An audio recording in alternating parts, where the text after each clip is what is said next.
में फिर हमारा जीएस आ गया। 18वें G20 शिखर सम्मेलन 2023 के कथनों पर विचार करना और इसे हमें बताना है।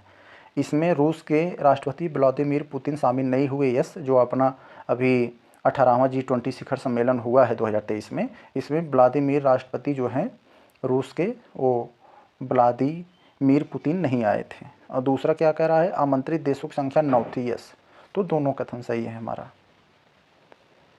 98 वाला हम लोग देखें। 98 में कह रहा है सतत विकास रिपोर्ट 2023 में भारत का स्थान कितना है।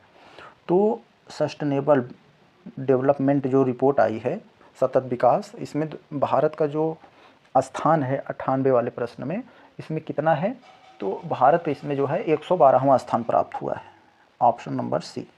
और पहला किसको प्राप्त हुआ है हम सबको मालूम है। इसमें जो पहला, अगर हम लोग इसके अलग अलग अगर बारे में बात करें तो फिनलैंड को इसमें पहला मिला था।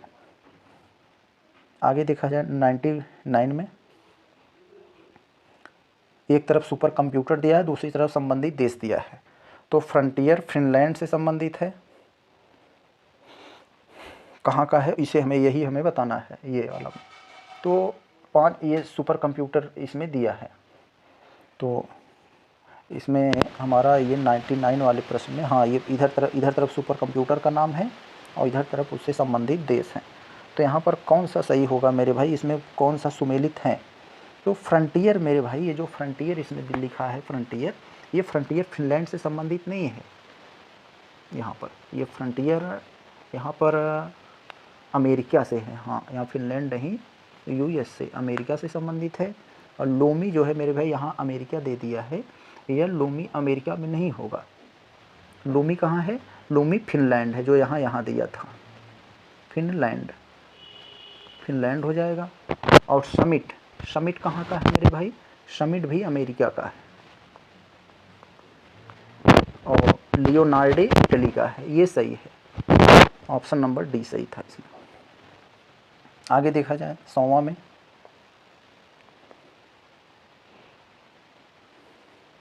राष्ट्रीय आय लेखांकन में आधार वर्ष क्या है। तो राष्ट्रीय इनकम का जब कैलकुलेशन किया जाता है तो आधार वर्ष का अर्थ है, आधार वर्ष का मतलब क्या होता है, यहाँ पर इसे हमें बताना है 100वें में। बहुत ही बेहतरीन प्रश्न है, ये इकोनॉमी का है, ऐसे प्रश्न बहुत से पूछे गए हैं। तो राष्ट्रीय आय लेखांकन का मतलब है जिस वर्ष की कीमतें का उपयोग वास्तविक जीडीपी के लिए गणना किया जाता है। तो ऑप्शन नंबर सी हो गया। 101 देखें थे हम लोग। भारत में पहला कृषि विज्ञान केंद्र स्थापित कब हुआ था, ये बताना है। भारत में पहला कृषि विज्ञान केंद्र स्थापित कब हुआ था मेरे भाई, KVK कृषि विज्ञान केंद्र कब हुआ था मेरे भाई, ये 1974 में। तो ऑप्शन नंबर सी। 102 में क्या कह रहा है, भारत के सुपर कंप्यूटर है, अभी तो पूरे देश के दिया था, ये संबंधित संस्थान है। तो कौन सा सुमेलित नहीं है, तो मेरे भाई यहाँ पर ये परम गंगा नाम जो दिया है ना, ये जो है IIT रुड़की से संबंधित है, बंगलुरु नहीं। परम गंगा कहाँ का है, IIT रुड़की, यहाँ से संबंधित है, यही गलत दिया था और बाकी सब सही हैं। जो एरावत है, अभी तक भारत का सबसे तेज़ चलने वाला कंप्यूटर यही है, एरावत, ये याद रखिएगा, जो सीडेक पुणे में है। 103 देखें, चल योजना के बारे में विचार करके हमें बताना है। चल योजना क्या है, जिसे रोलिंग प्लान भी कहा जाता है, चल योजना को रोलिंग प्लान। 1 वर्ष के लिए यह योजना वार्षिक बजट शामिल, चालू वर्ष के लिए एक योजना जिसमें वार्षिक बजट शामिल होता है। 103वां प्रश्न है, बहुत बेहतरीन प्रश्न है और इस टाइप के प्रश्न और भी पूछे गए हैं। तो ये भी सही है, इस योजना को 3, 4, 5 वर्षों के लिए निर्धारित होती है, सही। यह अर्थव्यवस्था की आवश्यकता अनुसार प्रतिवर्ष संशोधित होती है, यस। 10, 15 अथवा 20 वर्षों के लिए सापेक्ष योजना है, सही। यानी सभी के सभी प्रश्न हमारे इसमें 103वें वाले में सही थे, ऑप्शन डी, कथन नंबर डी हो गया। अब हम लोग देखते हैं 104। 104 में क्या कह रहा है, कौन सा कथन सही नहीं है, कौन सा कथन गलत है, इसे हमें बताना है 104 वाले में। तो कौन सा गलत है मेरे भाई, तो साइंस पार्क केरल की राजधानी, भारत का पहला डिजिटल साइंस पार्क केरल की राजधानी तिरुवनंतपुरम में स्थापित किया जा रहा है। तो मेरे भाई ये यहाँ पर 104वां में हम लोगों का कौन सा पूछ रहा है, कौन सा गलत सही नहीं है, तो ये तो सही है बिल्कुल। लेकिन बी वाला अगर हम लोग पढ़ें तो कराया राष्ट्रीय क्वांटम मिशन की अवधि 2023-24 से इतने तक है। मान लीजिए हमें नहीं आ रहा है, इसको छोड़ते हैं। विश्व का पहला मैला ढोने वाला रोबोट बैंटिकुट है, यस हमें पता है, जिसका अनावरण तमिलनाडु सरकार ने किया। नहीं भाई, विश्व का पहला मैला ढोने वाला रोबोट है वो केरल सरकार ने लॉन्च किया था, तो ये गलत हो गया। बाकी सब सही ही होंगे, एक ही गलत होगा ना, 4 ही ऑप्शन हैं, तो कौन सा गलत था? सी सही। क्यों? ये केरल की जगह पर तमिलनाडु दे दिया था। 5वां देखते हैं, भारत में गरीबी के अनुमान के लिए निम्नलिखित में से कौन सी विधियों का प्रयोग किया जा रहा है? तो गरीबी के निर्धारण के लिए भारत में मेरे भाई सिर गणना, यानी उन पे सर गिना जाता है, मतलब कितने व्यक्ति हैं वो गिना जाता है, कैलोरी कितना ले रहे हैं इससे अनुमान लगाया जाता है, एक परिवार कितना पैसा खर्च कर रहा है, परिवार की इनकम क्या है, इन सभी के आधार पर जो है गरीबी का अनुमान लगाने का प्रयास किया जाता है। Option number D. 106 अगर हम लोग देखें क्या कह रहा है 106 में, कौन सा संगठन विदेश व्यापार का संवर्धन करता है? तो विदेश व्यापार का संवर्धन कौन सा संगठन करता है, इसे हमें बताना है। तो देखें ये कह रहा है, ये 106वां वाले में हमारा ये एक्सपोर्ट, ये ICGC, तो इसका मतलब ये है मेरे भाई export credit guarantee corporation of India limited. तो यही जो है 106वां वाला जो हमारा ये है, तो उपर्युक्त सभी ये तीनों जो हैं विदेश व्यापार को संवर्धन करते हैं। आगे देखें 107वां में, 107वां क्या कर रहा है, कौन विश्व के देशों के लिए सार्वभौमिक लैंगिक अंतराल सूचकांक ग्लोबल जेंडर गैप जिसे कहा जाता है, कौन ये श्रेणी बनाता है? जैसे हम लोग बताया था ग्लोबल जेंडर गैप, तो किस देश में जेंडर गैप अधिक है, किस देश में कम है, इसका जो एक सीरीज तैयार करता है, तो कौन करता है? विश्व आर्थिक मंच। Option number A. 8वां देखते हैं 108, किसने फोस्टरिंग इफेक्टिव एनर्जी ट्रांसमिशन शीर्षक से रिपोर्ट जारी किया? कौन? फोस्टरिंग इफेक्टिव एनर्जी ट्रांजिशन शीर्षक से रिपोर्ट कौन जारी किया है? 108वां में हमसे पूछ रहा है, विश्व आर्थिक मंच या UNDP या इंटरनेशनल रिन्यूएबल एनर्जी या फिर यूनेप, तो UNEP, तो इसमें से कौन है ये हमें बताना है 108वें में। तो ये है विश्व आर्थिक मंच तथा एक्सचेंज कंपनी, एक ये हो गया। 9वें में अगर हम लोग देखें 109 में, तो राष्ट्रीय सुरक्षा एवं लघु व्यवसाय विकास संस्थान स्थित है, ये कहाँ स्थित है? राष्ट्रीय उद्यमिता एवं लघु विकास संस्थान, नई दिल्ली, नोएडा, बेंगलुरु, हैदराबाद, तो ये नई दिल्ली में। Option number A. 109 का बी, सॉरी यहाँ पर ये नोएडा में है, सॉरी ये राष्ट्रीय उद्यमिता एवं लघु व्यवसाय विकास ये नोएडा में, ऑप्शन नंबर बी है। आगे हम लोग 110 में देखें, जनगणना 2011 के अनुसार निम्नलिखित में से किस भारतीय राज्य में महिला साक्षरता न्यून थी? तो मेरे भाई जो 2011 की जनगणना हुई थी राजस्थान, यहाँ पर जो है महिलाओं की साक्षरता बहुत ही कम थी, तो ये किया गया। कितना थी अगर हम लोग ये अगर जानना चाहें तो 52% थी, यानी केवल 52% महिलाएं शिक्षित थी, और सबसे अधिक तो केरल में है। अब देखें मतलब क्या है, यूपी स्पेशल से पूछ रहा है, एक ही कब्र से 3 मानव कंकाल निकले हैं, कहाँ से? दमदमा से। Option number B. ये दमदमा कहाँ है मेरे भाई? यूपी के प्रतापगढ़ में। आगे देखा जाए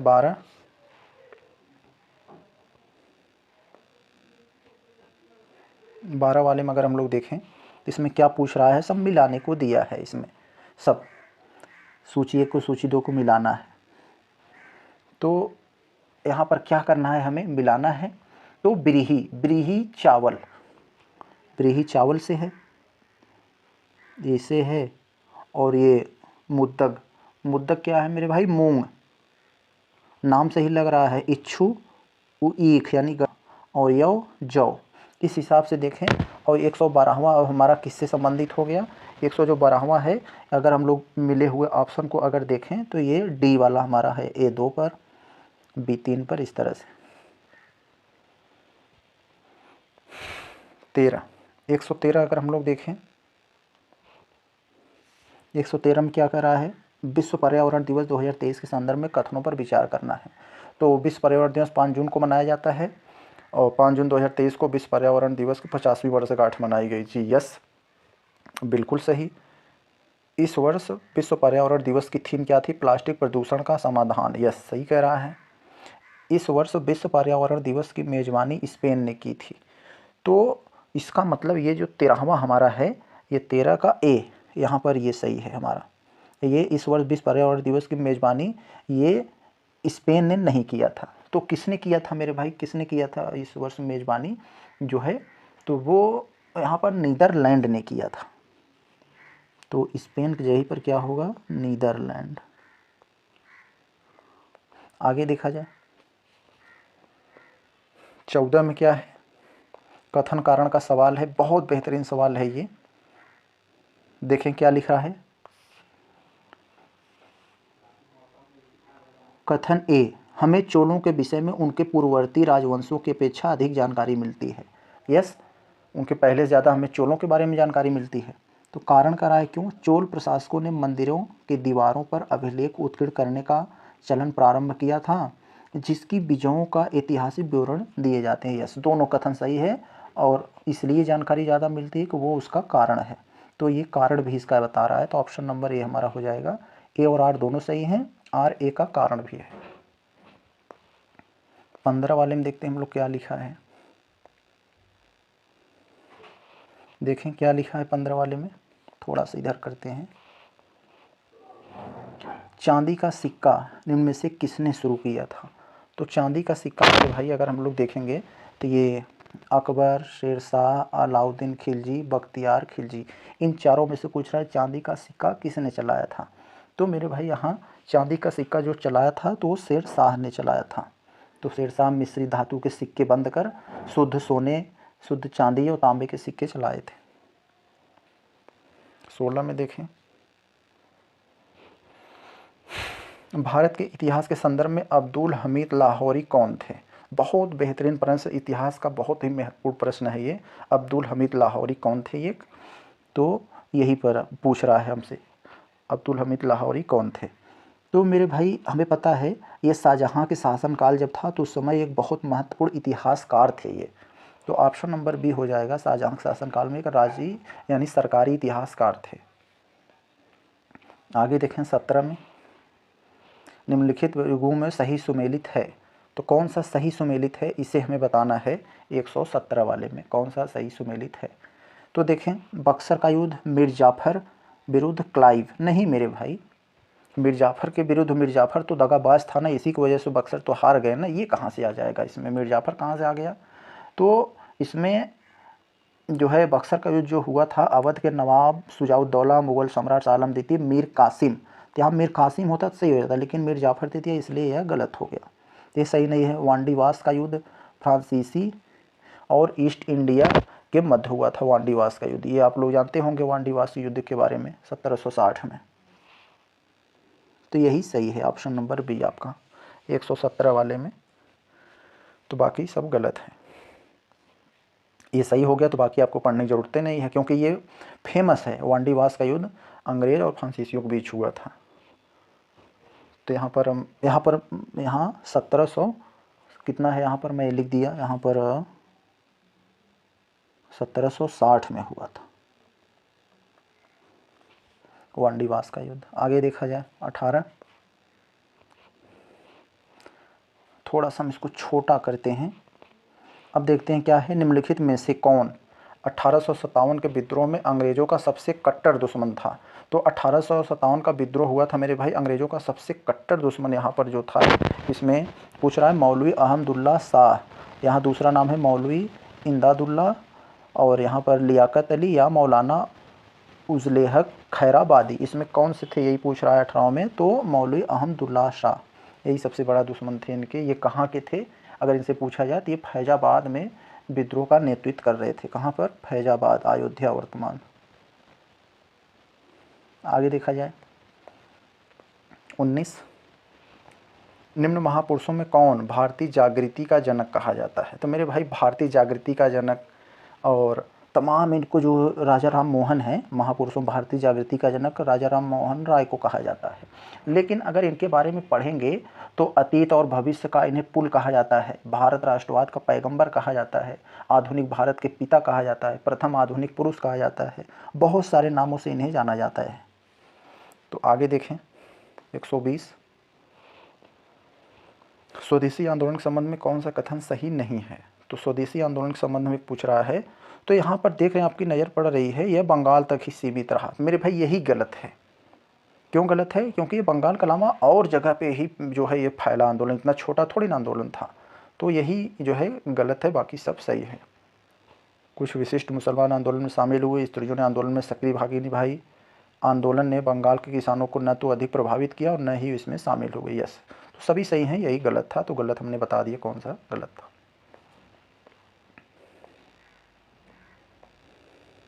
तो हमारा चलते हैं 121 पे। हम लोग देखते हैं पहुंचने वाले हैं, हमारा पूरा होने वाला है। बहुत बेहतरीन से बेहतरीन प्रश्न है। देखते हैं हम लोग कथन क्या कर रहे हैं। लॉर्ड लिनलिथगो ने 1942 अगस्त आंदोलन को सिपाही विद्रोह के बाद सबसे गंभीर विद्रोह कहा। यस, यही लॉर्ड लिनलिथगो अंग्रेज था मेरे भाई, जिसने कहा कि ये 1942 का जो विद्रोह है, भारत छोड़ो आंदोलन, ये सिपाही विद्रोह जो 1857 में हुआ था उसके बाद का ये सबसे गंभीर विद्रोह है। अच्छा, ये तो सही है। कारण इसमें कुछ क्षेत्रों में किसान व्यापक जन आंदोलन में उठ खड़े हुए थे। यस, तो इसीलिए तो 121वां का ये हमारा कथन तो दोनों सही है, और कथन के साथ साथ कारण भी स्पष्ट कर रहा है यार। तो ऑप्शन नंबर ए हो जाएगा। तो अब हम 22 पे चलते हैं। तो 22 वाला देखें हम लोग क्या है। सभी के सभी प्रश्न नए हैं मेरे भाई, महत्वपूर्ण हैं। आप लोग इस पर सोचिए, विचारिए, मंथन करिए, पढ़िए और दोहराइए। देखिए क्या है। किस पहले अध्यक्ष ने औपचारिक विग त्याग कर गांधी टोपी पहनकर सदन की अध्यक्षता की। तो मेरे भाई जीवी मावलंकर, ऑप्शन नंबर सी 122वां का हो जाएगा आपका। देखिए जीवी मावलंकर थे 1946 में, जो असेंबली बनी थी 1946 में, तो उसकी जो ये अध्यक्षता कर रहे थे औपचारिक रूप से, तो इन्होंने गांधी टोपी पहनकर अध्यक्षता की थी। कैसे कैसे प्रश्न हैं। अब यहाँ देखें हम लोग 23 में। नवाब सुजाउद्दौला की बेगम प्रसिद्ध मकबरा, नवाब सुजाउद्दौला की बेगम का प्रसिद्ध मकबरा बहू बेगम का मकबरा जिसे कहा जाता है, किस स्थान पर अवस्थित है। यानी बहू बेगम का मकबरा किस स्थान पर अवस्थित है, ये हमें बताना है। तो मेरे भाई ये फैज़ाबाद अयोध्या में अवस्थित है, ऑप्शन नंबर डी। आगे चला जाए 24 में। हाथरस एवं कानपुर परंपराओं का संबंध है। तो हाथरस एवं कानपुर परंपराओं का रंगमंच से इसका संबंध है, ऑप्शन नंबर ए। आगे देखें। उत्तर प्रदेश में बायोटेक पार्क की स्थापना है। तो उत्तर प्रदेश में लखनऊ में बायोटेक पार्क की स्थापना हुई है। सिंपल प्रश्न है यूपी स्पेशल से। तो आगे देखा जाए तो यहाँ तरफ एक मात्रा दिया है और एसआई मात्रक दिया है। तो लेंस की क्षमता डायोप्टर में नापी जाती है, हमें बताना है कौन सा गलत है। दबाव पास्कल में नापा जाता है, ऊष्मा जूल में नापा जाता है। लेकिन जो रेडियो एक्टिव पदार्थ की सक्रियता होती है यह क्यूरी में नहीं नापी जाती है मेरे भाई, यह क्यूरी में नहीं नापी जाती है। इसका जो है एक जो होता है ना बेकुरल, इसकी इकाई जो होती है बेकुरल होती है, क्यूरी नहीं, बेकुरल। तो याद रखिएगा ये सी गलत था। आगे देखें 27 में। देखिए एक कंसेप्चुअल सवाल आपके सामने आया है। कह रहा है किसी बल्लेबाज ने क्रिकेट की गेंद को मारने पर गेंद समतल जमीन पर लुढ़कती है, कुछ देर बाद रुक जाती है। क्यों रुक जाती है, इसी को हमसे पूछा है। गेंद रुकने के लिए धीमी होती है क्योंकि वो घर्षण होती है ना। एक तो घर्षण होती है यानी जमीन उसके विपरीत दिशा में गति कार्य करता है, गेंद पर गति की दिशा में विपरीत बल कार्य करता है, जिसे हम लोग घर्षण बल कहते हैं, ऑप्शन नंबर सी। 28 निम्नलिखित कथनों पर विचार करना और विचार करके हमें बताना है कौन सा सही है। 128वां का ये महत्वपूर्ण प्रश्न है। तो इसमें क्या कह रहा है, कौन सा कथन सही है। तो तंतु प्रकाश की पूर्ण आंतरिक परावर्तन पर आधारित होते हैं। आपका जो वाईफाई वाला तार होता है यह पूर्ण आंतरिक परावर्तन पर आधारित है। सही है। प्रकाश तंतु यानी जिसे हम लोग फाइबर बोलते हैं इसमें, तो प्रकाश तंतु संचार तंत्र में ऊर्जा उपभोग अत्यधिक कम होता है। सही बात है। और आगे हम लोग अगर यहाँ पर देखते हैं, ये तो सही है। और तीसरा अगर हम लोग पढ़ें तो इसमें लिखा है कि प्रकाश तंतु संचार रेडियो आवृत्ति में अवरोधक मुक्त है। यस। तो भारत में प्रकाश तंतु का निर्माण रिलायंस उद्योग समूह सन्निकट है। तो इसका ये 4 वाला नहीं है। तो आपका जो 128 वाला प्रश्न है इसमें चौथा गलत है। तो रिलायंस उद्योग समूह द्वारा, तो इसमें 128वां में आपका ये हो जाएगा ए वाला। इससे आगे दिखाएं 29वां में शीत प्रकोष्ठ यानी जो कोल्ड स्टोरेज होते हैं उसकी बात करा है। तो कोल्ड स्टोर में कोई आलू या कोई और चीज़ अगर रख दिया जाता है तो वो ख़राब नहीं होते हैं, बहुत अधिक समय तक चलते हैं, जल्दी ख़राब नहीं होते हैं। तो क्यों ऐसा होता है? क्योंकि उसकी जो है श्वसन दर घट जाती है। कोई चीज़ फ्रिज में रख देते हैं तो भी देखते हैं हम लोग जल्दी ख़राब नहीं होता ना, तो उसी का नतीजा है, श्वसन दर घट जाती है इसमें। 130 वाला 130 देखें। निम्नलिखित में से कौन सा युग्म सही सुमेलित नहीं है? कौन सा युग्म गलत है ये बताना है। तो हमें सबका मेसान की खोज हिडेकी युकावा ने किया था, युकावा ने इसकी किया था। और पॉजिट्रॉन की खोज CD एंडरसन और UF हेस ने किया। सूर्य तथा तारों में ऊर्जा उत्पादन का सिद्धांत जो दिया कि सूर्य जो ऊर्जा उत्पन्न करता है वो जो है नाभिकीय संलयन के माध्यम से करता है। तो इस किसने दिया? बेथे ने दिया था।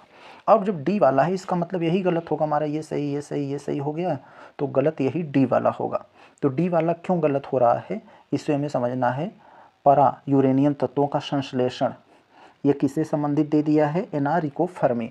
तो इनसे संबंधित नहीं है इसमें मेरे भाई, ये जो ये वाला है इससे संबंधित है, ये सीबोर्ग से संबंधित है। किससे? सीबोर्ग। आगे देखें हम लोग, यहाँ पर जो क्वेश्चन नंबर 131 है ये करा है ब्लोफिश एक प्रकार का है। तो ब्लोफिश एक प्रकार का क्या है इसे हमें बताना है। तो ब्लोफिश एक प्रकार का एन्क्रिप्शन एल्गोरिदम है। तो ये वाला है, ऑप्शन नंबर ए हो जाएगा।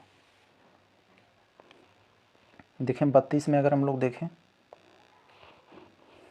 तो इसमें क्या कर रहा है? एक नाभिक का द्रव्यमान संख्या। तो हमें पता है मेरे भाई नाभिक का द्रव्यमान संख्या क्या होता है?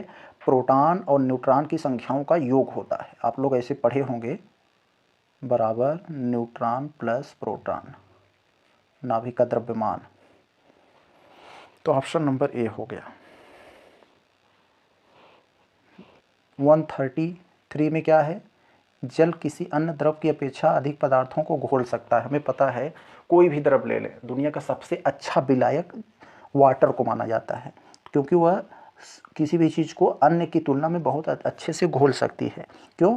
क्योंकि इसकी जो नेचर होती है बाईपोलर होती है, द्विध्रुवी प्रकृति का होता है। केमिस्ट्री में आप लोग पढ़े होंगे इसे। यहाँ पर 34 में क्या है? डायनामाइट के निर्माण में प्रयुक्त होने वाला रसायन क्या है? डायनामाइट की खोज किसने किया था ये आप कमेंट में बताइए, और इसका उत्तर क्या होगा? डायनामाइट में प्रयुक्त होने वाले पदार्थ जो रसायन है उसमें क्या प्रयुक्त होता है ये बताइए। तो आपको पता होगा ग्लाइसेरॉल ट्राइनाइट्रेट, जिसे जो है नाइट्रोग्लिसरीन भी कहा जाता है। तो यहाँ पर 34वां का हमारा ये हो जाएगा नाइट्रोग्लिसरीन। तो इसमें क्लियर नहीं है, तो इसमें जो है ये आपका 134वें में तो सी ये वाला ग्लाइसेरॉल ट्राइनाइट्रेट, ऑप्शन नंबर सी।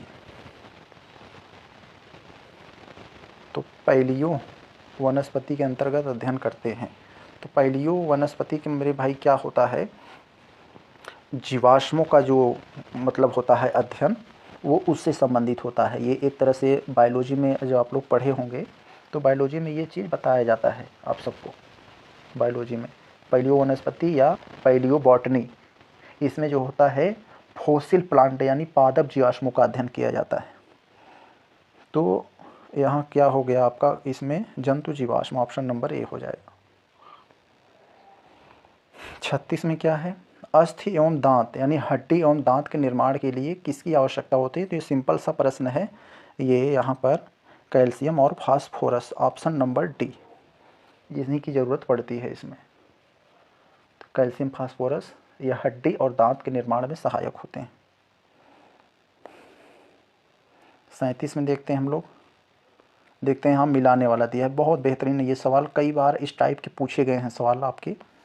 अगर देखें हम लोग, विटामिन जो होता है वो थायमीन, इसका रासायनिक नाम है। विटामिन B2 जो होता है वो राइबोफ्लेविन, ये हो गया, ये तो ये हो गया। और ये जो विटामिन B12 होता है ये साइनोकोबाल्मिन, तो ये साइनोकोबाल्मिन। B6 जो होता है यह पायराडॉक्सिन। इस हिसाब से जो 137 वाला प्रश्न है अगर हम लोग देखें तो हमारा कौन सा बन रहा है? ए जाना चाहिए 4 पे, ए जाना चाहिए 4 पे, यानी ये और ये तो नहीं होंगे, ये तो ख़त्म हो गए, इन्हीं दोनों में से होगा। बी जाएगा 3 पर, बी जाएगा 3 पर और सी जाएगा 5 पर। तो इस हिसाब से हमारा ऑप्शन नंबर बी बन रहा है। आगे देखें 38 में,